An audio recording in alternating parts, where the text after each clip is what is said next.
Donc l'objectif aujourd'hui, ça va être de réaliser une petite trousse comme ça.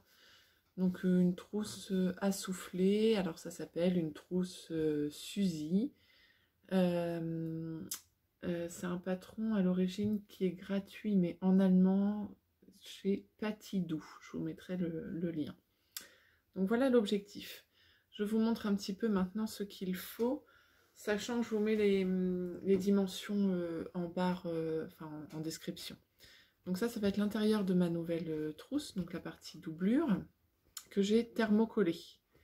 Parce que c'est beaucoup plus difficile là sur ce modèle-ci de thermocoller l'extérieur, vu qu'il est composé de plusieurs parties et qu'on veut ce côté un peu fluide. Du coup là on va thermocoller l'intérieur. Ensuite il nous faut donc pour l'extérieur 8 rectangles dans le tissu extérieur, 6 pour le tissu contrastant, qui sera à l'intérieur des soufflets. Et puis il nous faut 2 rectangles. Donc moi j'ai choisi dans le tissu extérieur qui vont venir en haut de la trousse. Donc ils viennent ici, ces deux rectangles. Et si vous voulez personnaliser avec une petite étiquette par exemple, et ben c'est le moment de le faire avant la couture, ce sera d'autant plus facile. Donc, et il vous faut une fermeture éclair de 20 cm. Voilà. Avec des zips, un zip nylon, c'est beaucoup plus facile. Donc on commence par prendre nos rectangles extérieurs qu'on va venir coudre avec nos rectangles qui vont être l'intérieur des soufflets. Donc là on épingle et donc en fait on a 4. Donc on commence par un extérieur. Ensuite, on vient coudre donc un extérieur, un intérieur, un extérieur, un intérieur, un extérieur, un intérieur, un extérieur. Donc on va avoir 7 bandes, 4 extérieurs, 3 intérieurs. On se retrouve tout de suite après avoir cousu un premier côté de la trousse. Oui, donc je me rends compte que j'ai oublié de vous dire quelque chose par contre.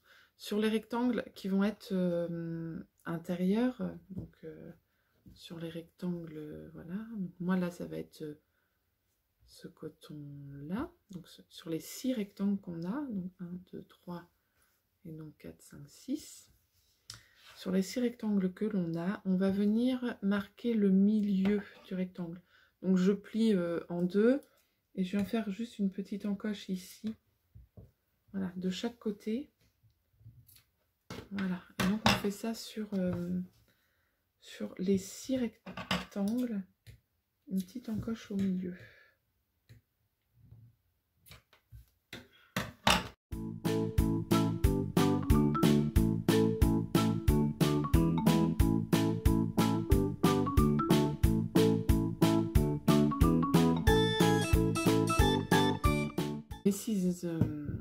Mes 6 encoches sont faites, enfin mes 12 plutôt, puisque c'est de chaque côté.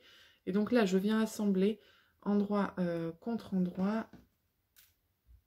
On commence donc par un tissu extérieur. On vient mettre un tissu de l'intérieur du soufflet. On va piquer ici. Et puis on continue comme ça.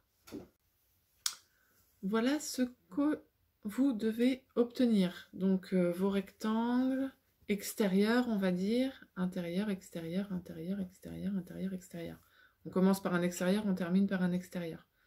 Donc voilà ce que ça donne. Vous pouvez déjà commencer à couper tous vos fils qui dépassent un petit peu de partout, ce sera plus facile pour après. Pareil, égaliser si vous avez, enfin moi là je vois que mon rectangle est plus haut que l'autre, je vais tout égaliser. Et là, ce qu'on fait tout de suite, c'est qu'on vient repasser ces coutures au fer pour bien les aplatir. Voilà. Voilà, j'ai ouvert mes coutures au fer. Bah maintenant, on fait exactement la même chose avec les 7 autres rectangles qui nous restent.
voilà, c'est fait sur les deux côtés. On va venir piquer ici, tout près du bord, histoire de maintenir les plis. Donc on fait une couture à 0,5 du bord pour maintenir. Et une fois que la couture est faite, moi sur l'arrière, du coup, j'aime bien venir écraser au fer les soufflets. Voilà, je vous retrouve tout de suite après. Voilà ce que l'on obtient. Voilà, ici on écarte un peu, du coup on voit le tissu intérieur. Donc du coup ça prend un petit peu forme notre truc. Donc on a passé ici un fil à 0,5 et moi j'ai aplati au fer les soufflets en fait. Maintenant on va prendre notre bande. Donc si on a un devant de pochette ou un derrière de pochette, bah, du coup on fait attention. Moi là j'ai mis une petite étiquette, on va dire que mon devant ça va être ça. On vient coudre ce rectangle en haut, endroit contre endroit, donc je vais venir l'épingler. Et normalement on se retrouve avec un rectangle qui a à peu près les dimensions de notre pochette maintenant que les soufflets sont cousus. Voilà, alors je vais essayer de remettre une ici. J'ai mon étiquette. Voilà. Et on va venir coudre ici à 1 cm. Et pendant que j'y suis, alors moi je touche en fait mon velours parce que le velours a un sens en fait à rebrousse-poil ou pas, et je voudrais que le haut de que ma pochette soit dans le bon sens, on va dire. Donc mon velours là il descend pour moi. Voilà. On va venir donc faire la même chose pour les deux côtés de notre pochette, le devant et le derrière. Hop, je fais tout. Je fais les deux côtés en même temps. Donc on pique à 1 cm et je vous retrouve tout de suite après. Donc voilà, vous devez avoir vos deux morceaux cousus sur le haut de de vos côtés. Alors ce qu'on va venir faire rapidement, c'est mettre un petit coup de fer pour tenir la marge de couture donc vers le haut et venir faire une surpiqûre ici. Voilà. Voilà, c'est surpiqué de chaque côté. Maintenant, il va falloir donc s'occuper de la fermeture éclair. Je vais prendre par exemple donc mon devant. Je vais venir mettre la fermeture éclair endroit contre endroit. Et puis on s'occupe de la doublure dans la foulée qu'on va venir positionner par-dessus. J'épingle tout ça.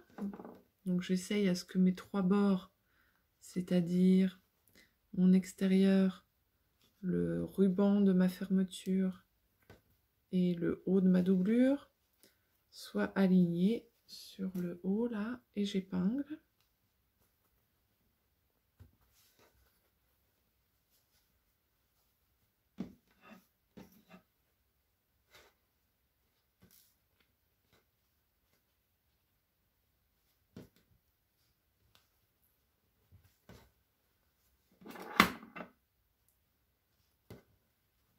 Voilà, c'est épinglé. Alors ce que moi je fais quand on n'est pas trop sûr au niveau de la fermeture, quand on débute un petit peu, hop, on replie, on essaye de s'imaginer si on est ok. Donc là on a le devant, ici on a notre fermeture sur l'endroit, donc c'est bon. Et ici on aura la doublure, donc là c'est bon. Je reviens donc en position là où j'ai épinglé et je viens piquer avec ma machine à coudre et le pied spécial fermeture éclair. Donc voilà, le pied spécial fermeture éclair m'a permis de piquer au plus près de la fermeture éclair. Et donc je peux remettre sur l'endroit. Voilà ce que ça donne. J'ai une moitié de pochette. Donc il va falloir faire la même chose de l'autre côté. Donc on prend notre tissu, on va dire dos de pochette. On vient le mettre, donc là j'ai sur l'endroit, voilà, et puis dans la foulée on prend notre doublure, on vient glisser en dessous, et on vient donc épingler, notre doublure, notre ruban de fermeture et notre tissu extérieur ensemble. Donc j'épingle et pareil, après ce que je fais, je vérifie, j'épingle tout le ruban et après je vérifie que tout se retrouvera dans le bon sens quand on retourne. Toujours avant de devoir découdre, moi j'effectue toujours cette vérification là. Donc là j'ai épinglé. Est-ce que si je retourne tout, voilà, est-ce que je suis du bon côté? Ma fermeture est là, ok, endroit, mes endroits, mes extérieurs.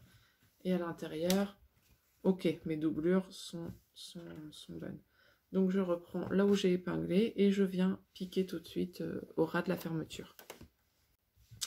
Voilà, ma fermeture du coup elle est assemblée des deux côtés.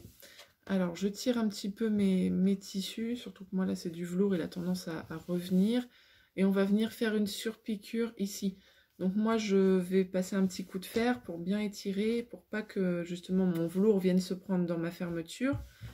Pareil ma doublure, on l'étire bien pour pas que la doublure vienne se prendre dans la fermeture quand on ouvre la fermeture. Et avant de faire ça, je vais juste vérifier justement que ma fermeture s'ouvre bien, qu'il n'y ait pas de problème. Avant d'aller plus loin, autant s'assurer tout de suite que c'est ok.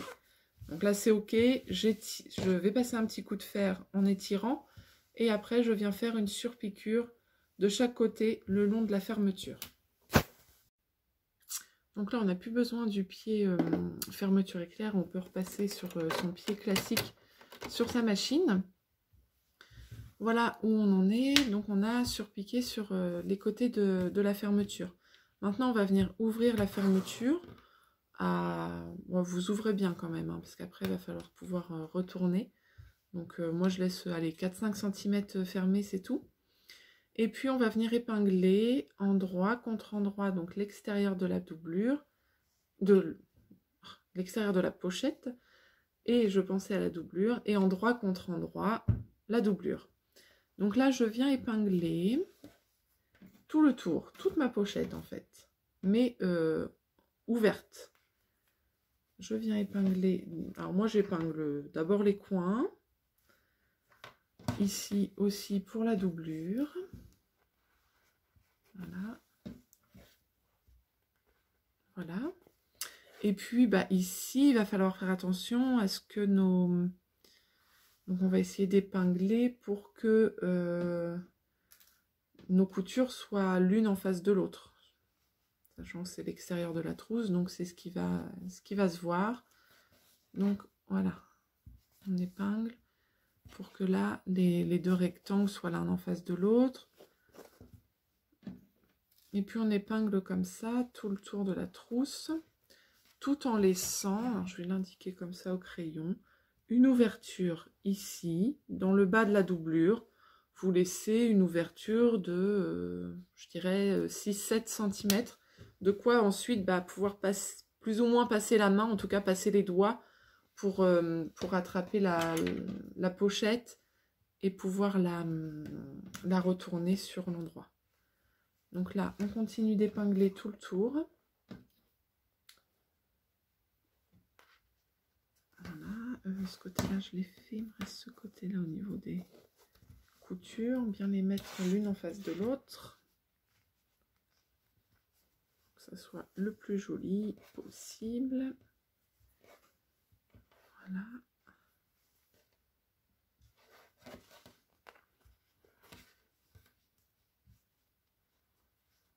Avec une dernière ici. Et ce sera bon. Voilà. Donc j'ai épinglé tout le tour de ma pochette. En alignant bien au niveau ici, en fait, où on a le rectangle, le long rectangle. Donc essayez de bien l'aligner en haut et en bas. Et puis je vais commencer à coudre. Donc là je me suis dessiné en fait une ouverture d'à peu près 7 cm. Donc je vais commencer à coudre ici et je vais faire tout le long. Tac tac tac pour revenir ici. Pour passer sur la fermeture éclair, bon, déjà elle est ouverte, donc le curseur il se trouve au milieu, on va pas passer dessus, ça c'est bon. Sur une fermeture éclair en nylon comme ça, les machines passent sans problème. Si vous sentez que ça résiste un petit peu, vous le faites avec la molette plutôt que de le faire avec la pédale. Et puis après, vous continuez avec la pédale pour le reste. Donc je vous retrouve tout de suite après ma couture. Voilà, c'est cousu tout le tour. Ce que je vous ai pas dit d'aligner non plus, mais bon, ça vous aura peut-être semblé logique, c'est les soufflets en fait. Hein, essayez d'être le plus aligné possible voilà, de chaque côté. Donc là, voilà, tout le tour est cousu.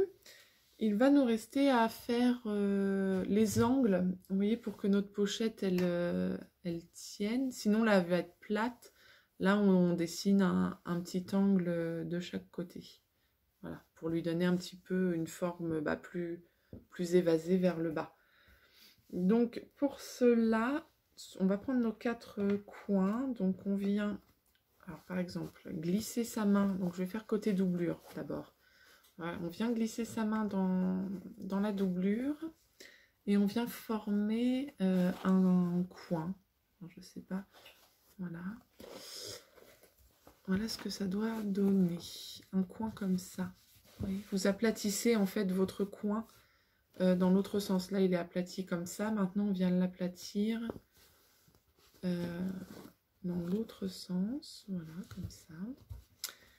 Et puis, alors, on aplatit bien des deux. Voilà. Et puis, on va venir tracer un trait. Alors, on va dire à peu près à 3 cm du bord. Donc 3 cm, ma pointe de mon angle là, elle est à 3 cm. Et du coup, je viens tracer un trait ici. C'est à l'intérieur, hein, donc vous pouvez y aller avec un stylo. Et on va venir coudre sur ce trait. Alors ce qu'on peut faire en attendant, en faisant, puisqu'on va faire les 4 coins, c'est donc l'épingler. Donc déjà le trait est marqué, hein, et on met une petite épingle. On vient faire la même chose sur l'autre angle doublure. Donc voilà, on aplatit bien.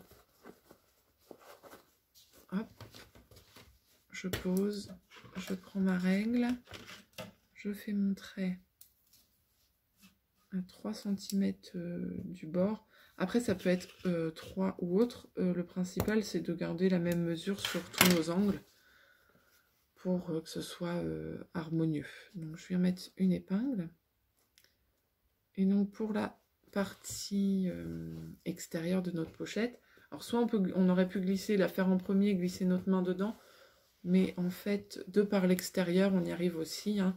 On vient tirer sur les côtés, on a un triangle qui se forme ici. Voilà, je fais pareil, je viens l'aplatir, je prends ma règle, je trace un trait à 3 cm que je viens épingler. Voilà, comme ça permet de maintenir la pochette dans cette forme.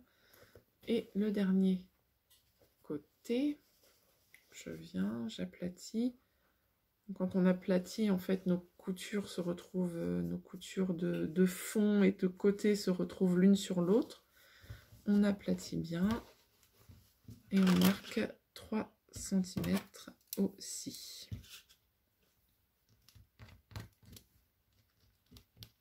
Voilà, marqué 3 cm, je viens l'épingler.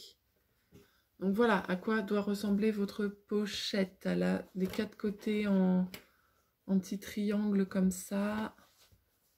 Et on vient coudre sur ces triangles. On vient coudre ici de chaque, sur les chaque côté. Donc on fait bien un point d'arrêt, hein, début et fin. Voilà, les 4 côtés sont cousus. Il reste, donc on va couper en fait l'excédent là. Donc je coupe, je vais couper mes fils. Je coupe assez près de ma couture, à 5 mm du bord. Et voilà, je coupe complètement mon angle. Donc je fais ça pour les 4, forcément. Si vous avez des tissus des fils, des bouts de fil qui traînent, vous les coupez aussi. Voilà. Donc là, mon tissu est assez épais, c'est plus difficile. Et voilà. Voilà, j'ai coupé mes 4 angles. Et ben il ne nous reste plus qu'à retourner la trousse. Donc on passe par l'ouverture qu'on a laissée. On a laissé la fermeture suffisamment ouverte et on vient chercher le plus loin possible, donc l'angle. Ça peut être bien. Et on ressort tout ça par l'ouverture. Donc là, ça demande un petit peu de temps, mais plus l'ouverture est grande et plus c'est facile.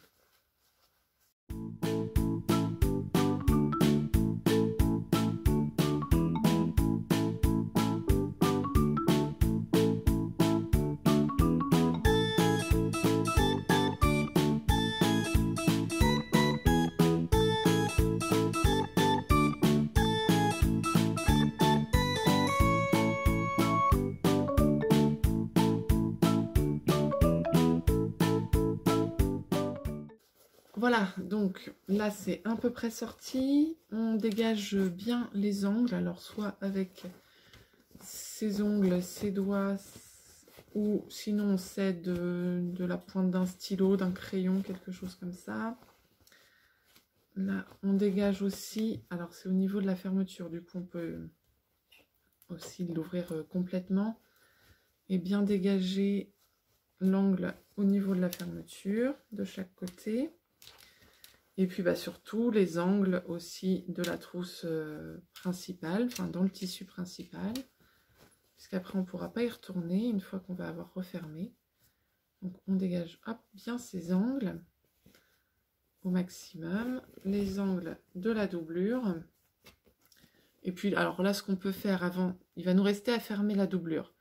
Donc soit vous faites un point à la main, donc le plus invisible possible, soit vous rapprochez en fait les deux bords et vous venez piquer tout le long au plus près du bord. Moi c'est ce que je vais faire, je vous montre tout de suite. Voilà, donc j'ai refermé l'ouverture par une piqûre là très près du bord à la machine à coudre. Et donc il nous reste à rentrer la doublure à l'intérieur de la pochette. Et comme c'est la doublure qui est thermocollée, c'est ce qui va donner un petit peu plus aussi la forme finale à notre pochette.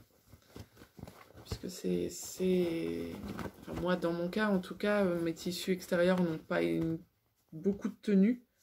C'est plus mon tissu intérieur qui est thermocollé et qui vient donner sa forme à la pochette finale. Bon voilà ce que ça donne. Tadam. Et voilà, la pochette fermée. Donc on ressort bien les ongles quand même. Et voilà le résultat. Le tour est joué. Et je pense que c'est pareil, une petite... ça peut aller assez vite hein, si vous savez poser une fermeture, etc. Et ça peut être une petite idée cadeau pour Noël. Pour les jeunes filles, pour les femmes. Ça peut vraiment faire une petite pochette à glisser dans le sac à main. Et puis vous pouvez vous amuser vraiment avec les textures, les couleurs. Donc voilà pour ma part, pour celle de cette année. Voilà, j'espère que ce petit tuto en vidéo vous a plu. N'hésitez pas à me le dire en commentaire. Si vous en voulez d'autres, vous pouvez suggérer aussi. Toute suggestion est la bienvenue. Voilà, je vous laisse. Je vous dis à bientôt. Et voilà, bonne couture.